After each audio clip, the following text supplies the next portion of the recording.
Bueno, hola a todos. Estamos con Julieta Manzanel, psicóloga deportiva, cofundadora de la agrupación de la psicología del deporte para Córdoba.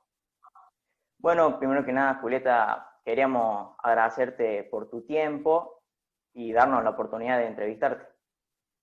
Bueno, muchísimas gracias a ustedes, gracias por pensar en mí, gracias por recomendarme también la página de Psicólogos Córdoba, para quien yo trabajo, bueno, me lo menciono así especialmente, y gracias a ustedes, y bueno, largamos y empezamos cuando quieran. Bien, Julieta, para arrancar con una base a esta entrevista, ¿no? ¿Qué es la Sí, psicología del deporte?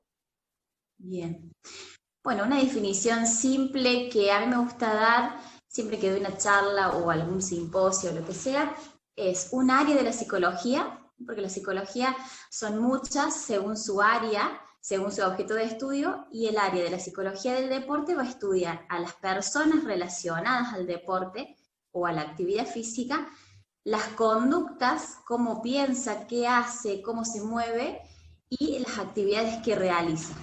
Y por supuesto a todos los que estén relacionados, como dije recién, que pueden ser papás, que pueden ser directivos, cuerpo técnico, médico, cuerpo, bueno, todos los que trabajan alrededor de él, digamos, a nivel individual y a nivel equipo también. Muy bien, Juli. ¿Cómo afecta a un deportista en estos momentos de incertidumbre? Bien. Estos momentos de incertidumbre, vos decís de la pandemia, de Por la cuarentena. pandemia, sí, claro. Bien. Por lo que estamos viendo y trabajando desde que empezó la pandemia en el día cero, empezamos la incertidumbre, como vos decís, de no saber cuándo se va a competir, qué va a pasar, cuándo va a haber un próximo torneo, y ahí empieza un poco la ansiedad, ¿no? La incertidumbre es algo que nosotros no sabemos, ¿sí? No hay fecha definida, no hay nada definido, entonces nos va a despertar mucha más ansiedad, las emociones son en cuanto a que no conocemos, no tenemos un punto final, entonces vivimos con un poco de ansiedad. Esto ha pasado en la cuarentena y se ha tratado de ver de qué otra forma se puede solventar o qué otra forma podemos trabajar. En mi caso, con los deportistas, hemos tratado de trabajar todo lo que es entrenamiento mental, entrenamiento invisible. Hubo un momento de pandemia en donde no se podía hacer ni siquiera actividad física, no se podía salir afuera a correr, nada, ¿sí? Entonces empezamos a ver que podíamos trabajar otras cuestiones, tal vez mentales, tal vez de identidad, meterse un poquito para adentro, apuntar al crecimiento personal, y bueno, ir trabajando de a poco, porque considero que la ansiedad y la incertidumbre se va a calmar mientras más hagamos por el aquí y el ahora, hasta que llegue el momento de poder tener un partido, competir, un campeonato. ¿Por ahí va la cosa? Mm.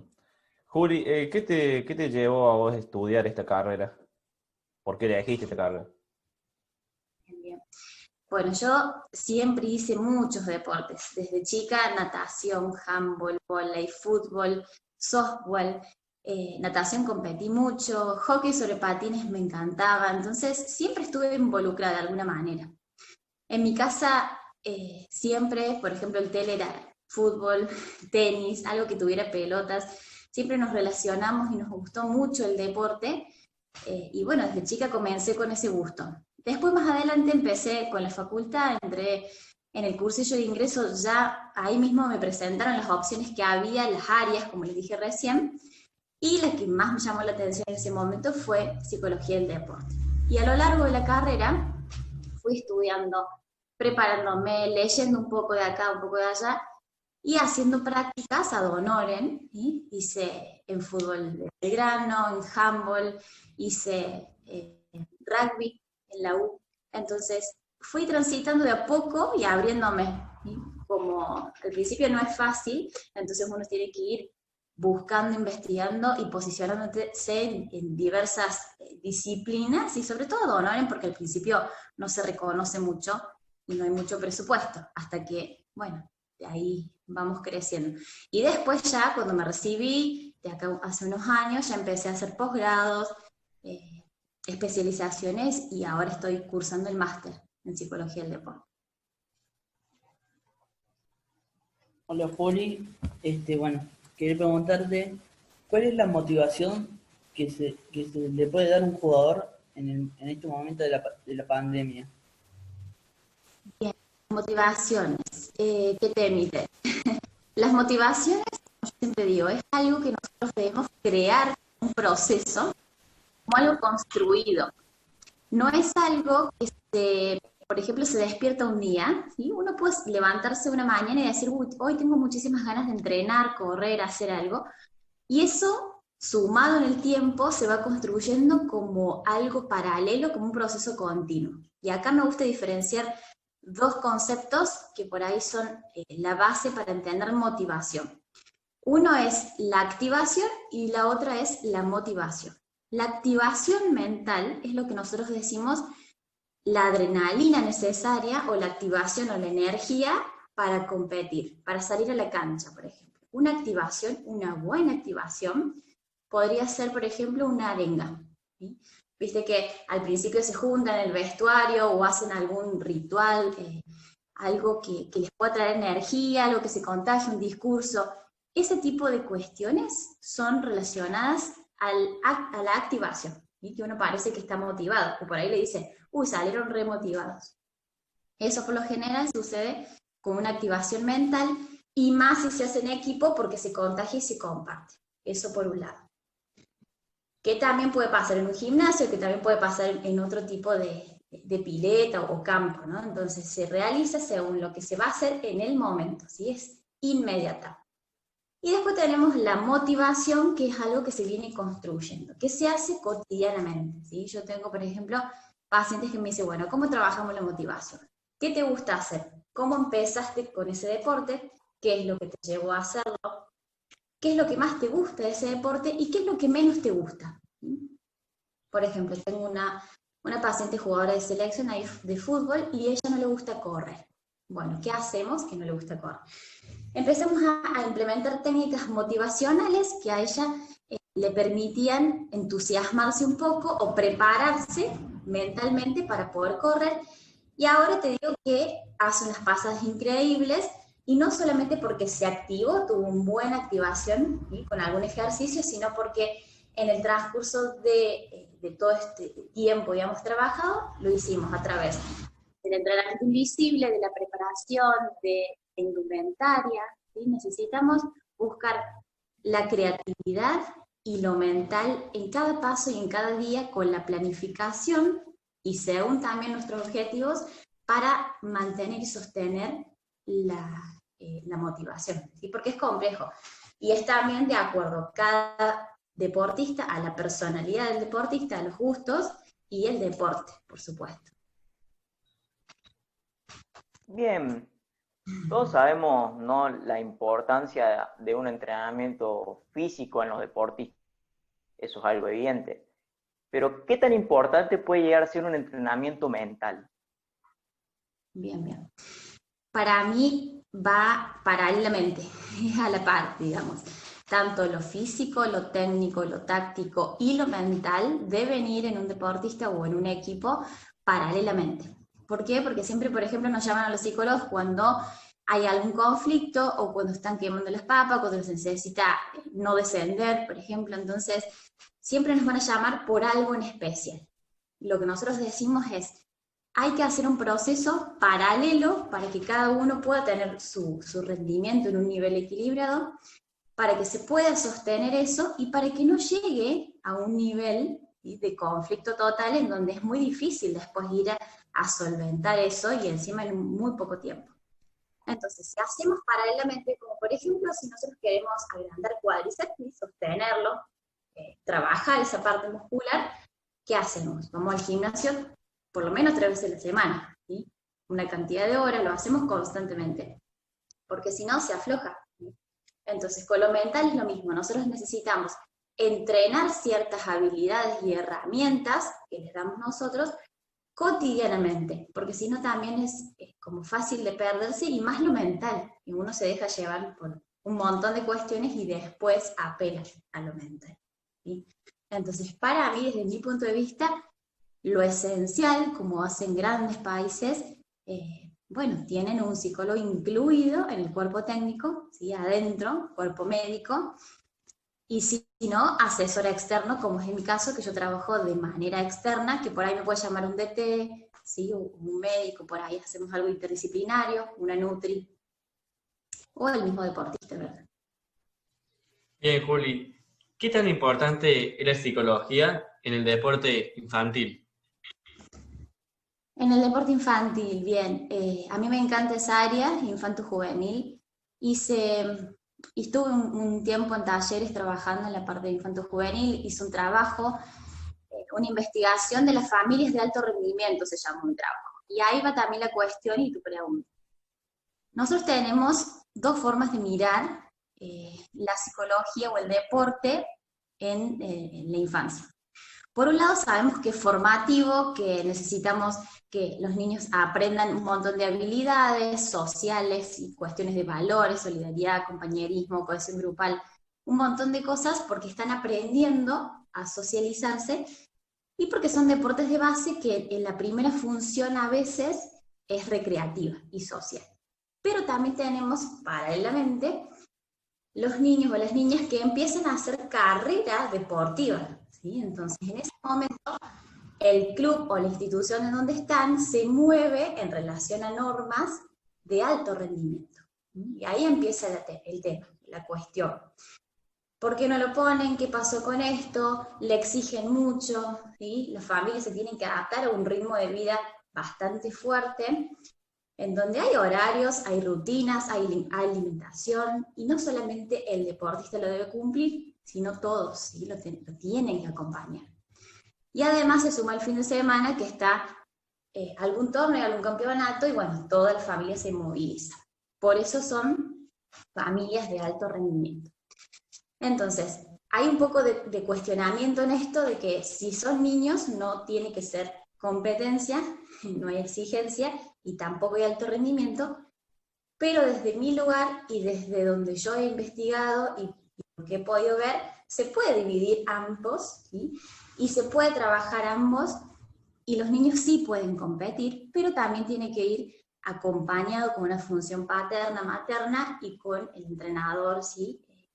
A su lado y con varias cuestiones que se pueden diferenciar.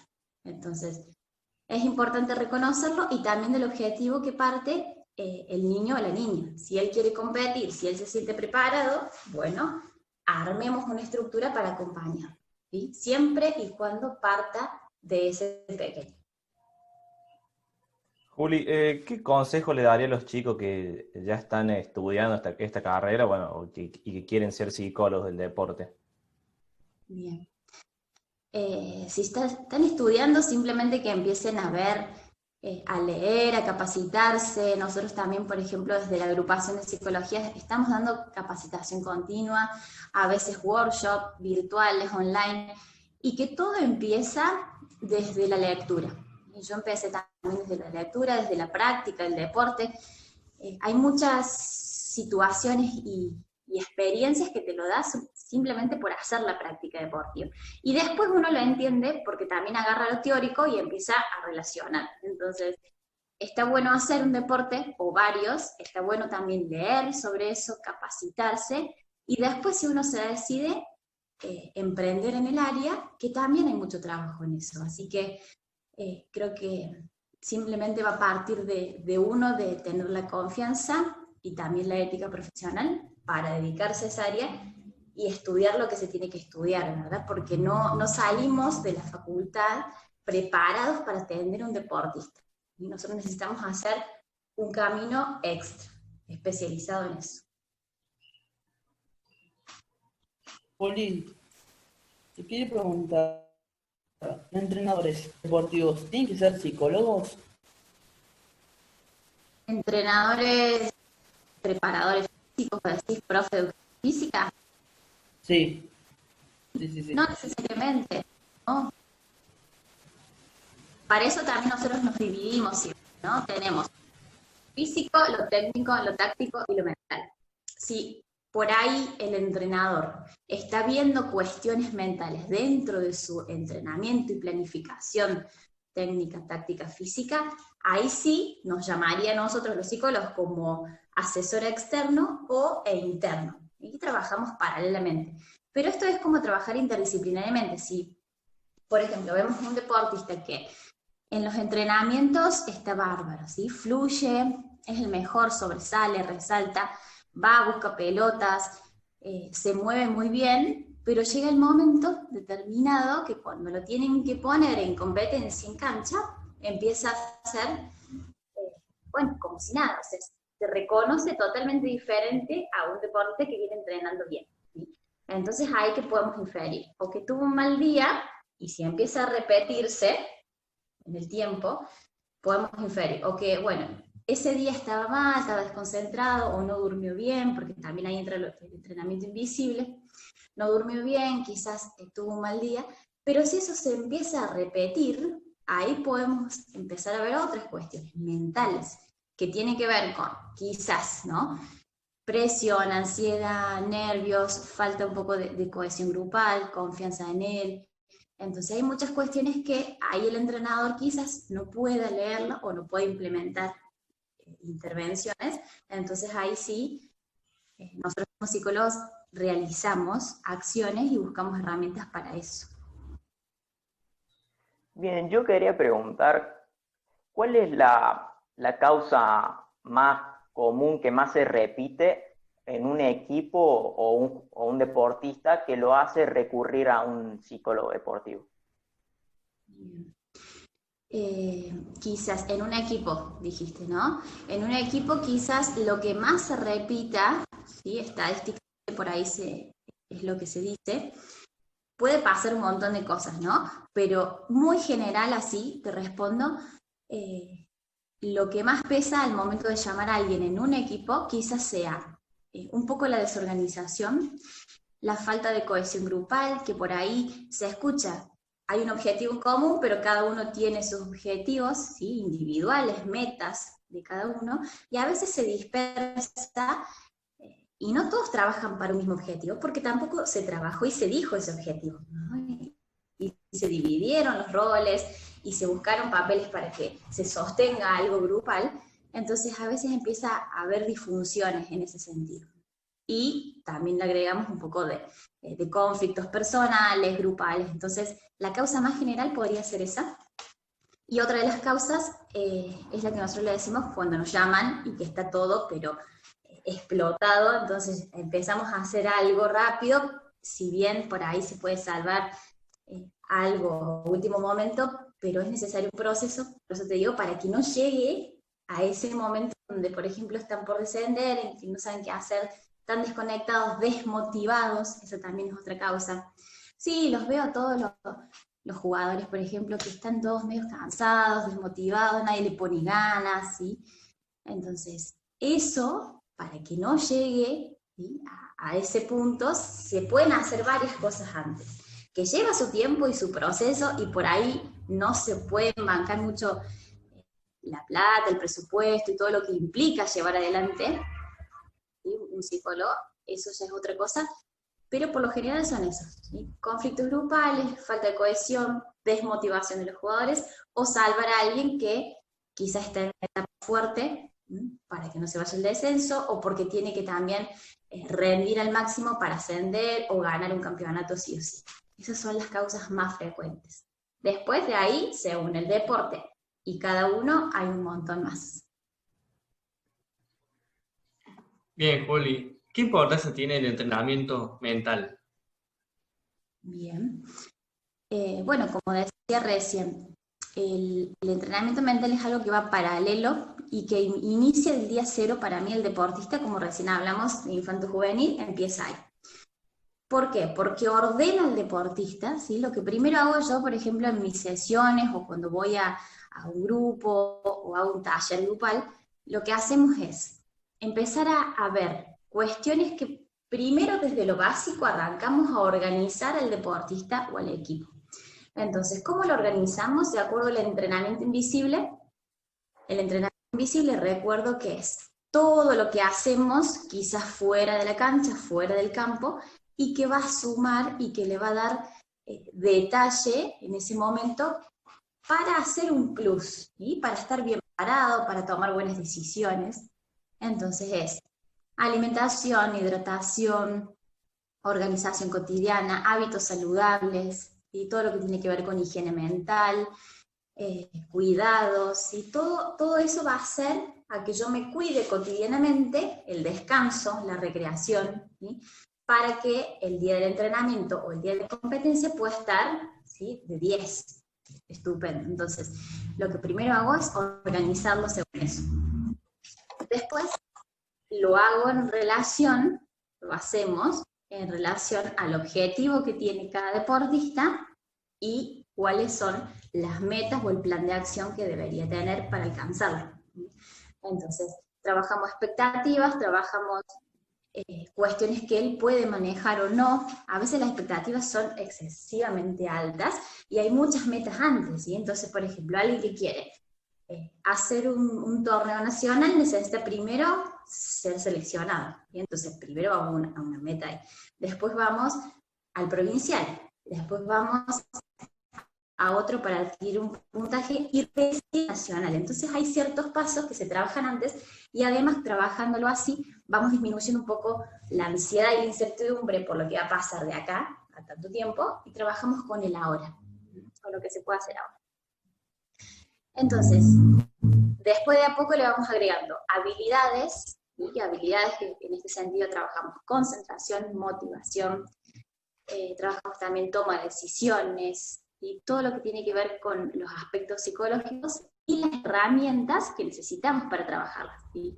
Autodiálogo, observación, análisis del discurso, autorregistros, ¿sí? Diferenciación de pensamiento, emoción y conducta, y así. Todo eso es lo mental. Y no solamente se practica, por ejemplo, un día a la semana en sesión, sino que se hace un trabajo paralelo, ¿sí?, con láminas, con aplicaciones, un montón de seguimientos que lo voy haciendo de a poquito, pero vamos haciendo un buen trabajo continuo, digamos. Algo así es, simplemente. Quería preguntar, o sea, volviendo un poco para atrás, lo que ha dicho eso de cuando los jugadores por ahí tienen momentos de mucha presión o el plantel entero, ¿cómo se hace para ayudar a levantar anímicamente a ese jugador o a un plantel? Por ahí, viste que se ve en el fútbol muchas veces que todo el equipo por ahí como que se lo ve caído anímicamente en un partido.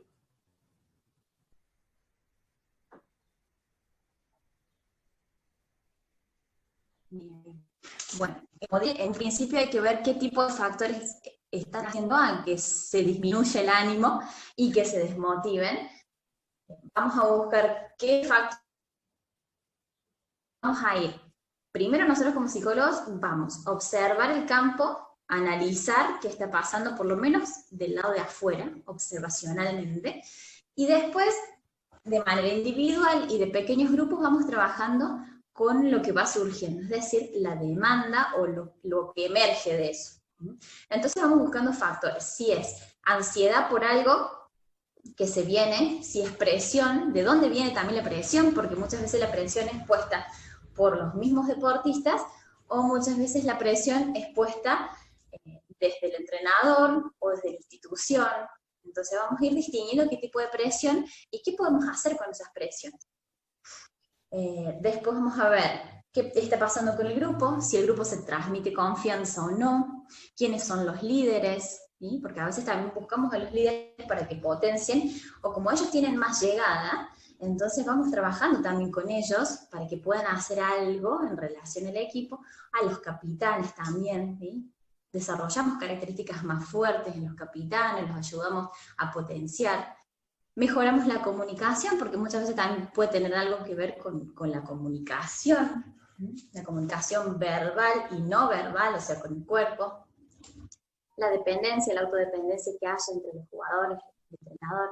Entonces vamos viendo de qué se trata, primero, por dónde viene ese desánimo, y vamos buscando herramientas, como dije. Entonces podemos mejorar el autodiálogo, la comunicación entre todos, podemos ver el análisis de partidos anteriores también está muy bueno, es algo que lo hacemos, ¿no? Analizamos con recursos audiovisuales, que también se suele hacer en una cancha, y acá trabajamos la parte psicológica y lo que se ve conductualmente. Después, bueno, hay un montón de cuestiones más que se deben a algo en particular. pero por lo general sería así, primero desglosar qué es lo que está pasando, y hacer como un trabajo de investigación, de diagnóstico psicodeportológico que se llama, y después de ahí empezar a trabajar a nivel un poco más interno, y a lo que le haga falta a cada equipo en particular, ¿sí? Porque no tenemos tampoco recetas hechas y específicas en donde se puedan adaptar a todos. No, necesitamos primero conocer el lugar, conocer cuáles son las dinámicas de funcionamiento, quién está a cargo, quiénes son los líderes, cómo se manejan, cuál es la comunicación, dónde entrenan. Primero conocemos y después intervenimos. Bien, Juli, los últimos 7 minutos. Vos, cuando un jugador, por ejemplo, de fútbol, se quiere dar por vencido, quiere tirar la toalla, ¿vos qué le dirías a ese jugador? Bien, ¿por qué?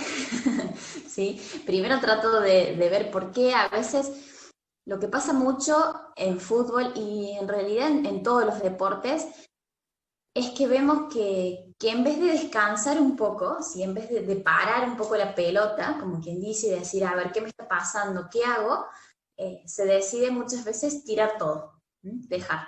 ¿Por qué? Porque se ve envuelto en un círculo quizás de agotamiento mental, en donde las cosas no vienen saliendo muy bien. No me siento cómodo con el equipo, entonces menos, el entrenador no me banca, entonces se viene haciendo un círculo, una pelota tan grande, una bola de nieve que se llama, y empieza a hacerse un cúmulo de situaciones en donde al deportista o el futbolista en este caso le agarra un agotamiento terrible en donde no puede soportar nada y tolerar, entonces decide tirar la toalla. Entonces, por lo general yo le pregunto, ¿por qué? ¿Qué pasó? ¿Qué viene pasando durante estos tiempos? ¿Sí? ¿Desde cuándo estás así? ¿Cómo empezaste? Y bueno, trabajamos su decisión, porque al fin y al cabo también es una decisión dejar. Entonces, vamos viendo si es en relación a algo o a alguien que viene pasando, y si no, si es una decisión propia, porque la verdad que tiene ganas de dirigirse a otros caminos, totalmente respetable también, ¿no?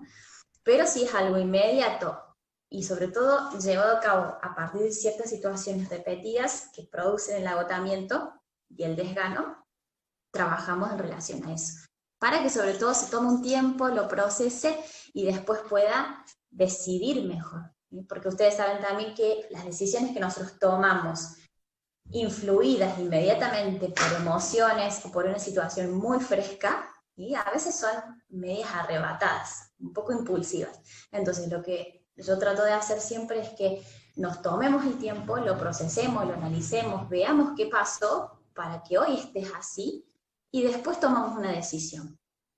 Entonces ahí también lo tranquilizamos un poco y tomamos una decisión meditada, no apresurada ni arrebatada. Bien, con esto hemos concluido la entrevista. Nuevamente te agradecemos por tu tiempo y quedó una charla muy interesante, la verdad. Gracias chicos, espero haber, dicho todo lo que más pude. Cuando quieran hacemos otra, podemos charlar sobre un tema también en particular. A veces es muy difícil dar recetas, como dije, ¿no? Algo bien definido y que se aplique a todo, porque lamentablemente nada se aplica a todos los equipos y a todos los deportistas y a todos los grupos, porque cada uno tiene sus características, tiene su lucha, tiene su trayectoria, entonces sus edades también. Hay equipos que tienen encima diferentes edades todos, y es difícil llegar a un objetivo en común, una planificación y después trabajar lo mental.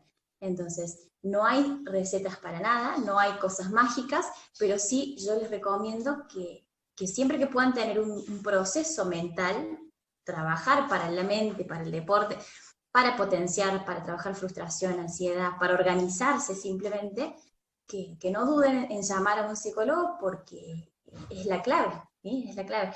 Si nosotros queremos algo en lo físico, quizás vayamos a un médico, ¿sí? A un kinesiólogo. Para la psicología también no hace falta estar mal, ni tampoco llamar locos a los psicólogos, a los que van al psicólogo, sino es algo como para potenciar. ¿Sí? Buscamos la excelencia, buscamos la profesionalización en lo que hacemos, entonces vamos a llamar a alguien que nos ayude a trabajar la parte mental, a organizarnos, simplemente. Claro, porque tanto en el deporte, en la mayoría de los deportes, tanto lo físico, lo mental también es muy importante. Exactamente, por todo lo que dijimos acá, y porque siempre va a haber algo de ventaja y se va a buscar la excelencia, el detalle en lo mental, nada más que en lo mental. ¿Sí? Uno puede estar muy bien preparado físicamente, técnicamente, hacer una buena temporada, pretemporada, quizás dos equipos que trabajaron igual, ¿sí? Pero uno trabajó también lo mental, se notó la diferencia.